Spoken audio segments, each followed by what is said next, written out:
2023 SI rank ലിസ്റ്റിൽ KS Merrill നിന്ന് മാത്രം ഇടം നേടിയത് 144 ഉദ്യോഗാർത്ഥികളാണ്.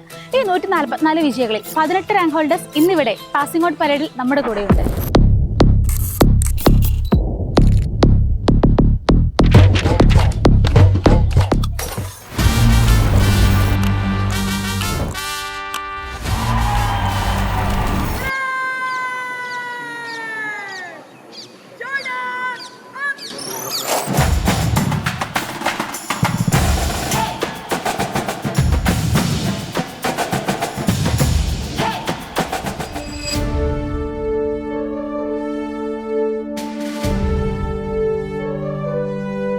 തിളക്കമാർന്ന വിജയം ഇവിടെ അവസാനിക്കുന്നില്ല. 2025 255 പേരടങ്ങുന്ന SI ലിസ്റ്റിൽ KS മെറിൽ നിന്നും 50-ലധികം റാങ്ക് ഹോൾഡേഴ്സ് പൊതുമേഖലയിൽ അവരുടെ ഔദ്യോഗിക ജീവിതം ആരംഭിക്കുന്നു. അടുത്ത റാങ്ക് ഹോൾഡർ നിങ്ങളാകാം. ഇന്ന് തന്നെ KS മെട്രോയുമായി ബന്ധപ്പെടും.